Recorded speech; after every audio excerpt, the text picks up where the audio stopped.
4 Şubat 1912 sabahı Paris'in simgesi Eyfel Kulesi, tarihin en trajik ve en garip deneylerinden birine ev sahipliği yapmak üzereydi. Kulenin birinci platformunda rüzgarlı havaya rağmen kararlı bir adam duruyordu. Avusturya asıllı terzi Franz Reichelt.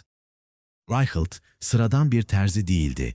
O, havacılığın henüz emekleme aşamasında olduğu bir dönemde pilotların hayatını kurtaracak bir paraşüt giysi icat ettiğine inanıyordu. Kendi diktiği, yarasa kanatlarını andıran bu devasa kostümle gökyüzünden süzülerek yere inebileceğini iddia ediyordu. O sabah Fransız yetkililerden zorlukla aldığı izinle kulenin 57 metre yüksekliğindeki ilk katına çıktı. Aslında yetkililere deneyi bir cansız mankenle yapacağını söylemişti, ancak Reichelt'in kendine güveni tamdı. İcadını tüm dünyaya kanıtlamak istiyordu. Bu yüzden manken yerine kendisi atlamaya karar verdi. Aşağıda toplanan kalabalık ve o günün yeni teknolojisi olan kameralar kayıttaydı. Reichelt, kulenin korkuluklarına çıktığında bir an duraksadı. O meşhur siyah-beyaz görüntüleri izlediğinizde o son saniyelerdeki tereddüdünü hissedebilirsiniz. Yaklaşık 40 saniye boyunca aşağıya baktı, rüzgarı kontrol etti ve belki de son kez derin bir nefes aldı. Ve o an geldi. Reichelt kendini boşluğa bıraktı. Ancak beklediği mucize gerçekleşmedi.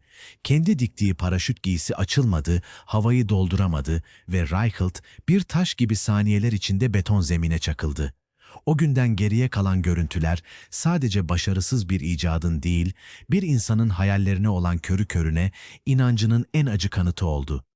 Franz Reichelt o gün uçmayı başaramadı ama uçan terzi olarak tarihin en hüzünlü karelerinden biri olarak hafızalara kazındı. Onun bu trajik sonu, havacılık güvenliğinin ve test süreçlerinin önemini dünyaya en sert şekilde hatırlatan olaylardan biri olacaktı. Franz Reichelt'in hikayesi, azim ile trajedi arasındaki o ince çizgiyi bize gösteriyor. Peki sizce bir hayal uğruna bu kadar büyük bir risk almaya değer miydi? Yorumlarda buluşalım.